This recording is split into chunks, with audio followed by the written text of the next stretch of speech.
Welcome back to Bloom. Losing weight is a daunting task for people of all age groups, but unfortunately it gets harder with time. We see so many men and women over the age of 40 either trying to build or maintain their physique. Well, joining us today to get over that hurdle to do this right is Brent Bishop. He's an on-air fitness expert and celebrity trainer. Welcome to Bloom, Brent. Good to have you. Thanks for having me. Great to be here. So, Brent, yeah, you're right. I mean, this is the time of year where we all want to look in shape and operate at our optimal levels. But you're right, as you mentioned off the front there, is as we age, as we get into our 40s and 50s, of course, our recovery is not as good, and it takes a lot longer to recover. And especially if you injure yourself, it can take quite a while to get back off that injury. So, I'm going to give you a couple of tips here that I think are really important. But something to understand is, exercise is obviously great for our physical and mental health. It is the #1 drug in the world, as I always say. But it does create the onset of free radicals in your cells. And what free radicals are unstable atoms that can cause damage, joint pain, and really impede your recovery. So a few things that should be considered is, don't overexert, especially in the extreme heat. Progress your workouts. If you're doing back-to-back workouts, try to do maybe upper body one day, lower body the next day, or infuse some yoga in between your running and your strength training, just to give your body the proper recovery it needs, so you're not constantly breaking it down. And then secondly, those free radicals that we talked about, it's something that we have something called glutathione that's produced in our cells, and that's our master antioxidant. And antioxidants, of course, can clear up that free radical mess. The problem is, as we age, just like anything, the production of that glutathione decreases. So a way to help alleviate that is to introduce something called Glyteine. And what Glyteine does is it basically ramps up your body's ability to produce that intracellular glutathione. And that is clinically proven to do so. So, having a product that has Glyteine is really important, and it's something that has been proven. You're going to have better performance, you're going to recover faster, and able to, get better results overall. Another thing that happens quite often, especially, when in the summertime, extreme heat, when you're working pretty intense, it's common to get gastrointestinal issues, constipation, diarrhea. Something that you can take is a simple common soluble fiber, like a sun fiber, and that's going to allow you to help alleviate some of those adverse effects that can happen with extreme exercise. So those are a couple of things. Obviously, we want to stay very hydrated in the heat.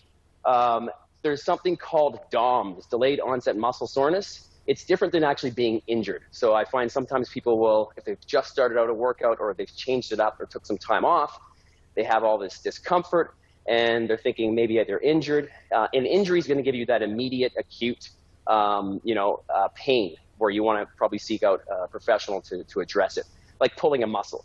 Whereas DOMS is more of that 12 to 48 hours is typically when it peaks, and it's discomfort. But my biggest message is to not just sit on the couch and watch Netflix. Get moving, get your body moving, get that circulation going. It's going to improve the rate of your recovery. Really important. Warm-ups is another big thing. Do not skip your warm-up. It's something that you really need to get the circulation to the joints, get everything activated. Even something just like a simple lunge where you're activating nice full range of motion, getting those joints active, and also stretching through the front of the hip. These are critical. Don't skip the warm-up. It's really important. It doesn't take you that long.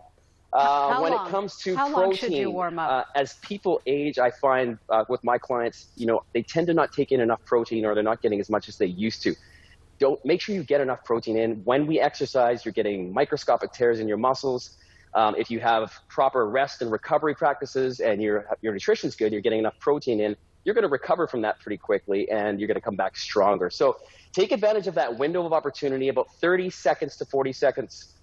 minutes to 60 minutes after a workout, where your body's really open to absorbing nutrients.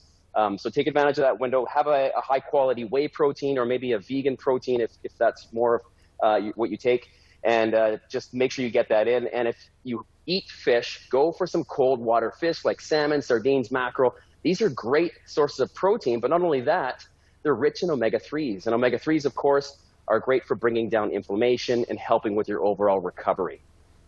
So 30 to 60 minutes after, eat some protein. I love that. I didn't know that. And the other question I asked you, I think you couldn't hear me, how long should we warm up before we get into the workout?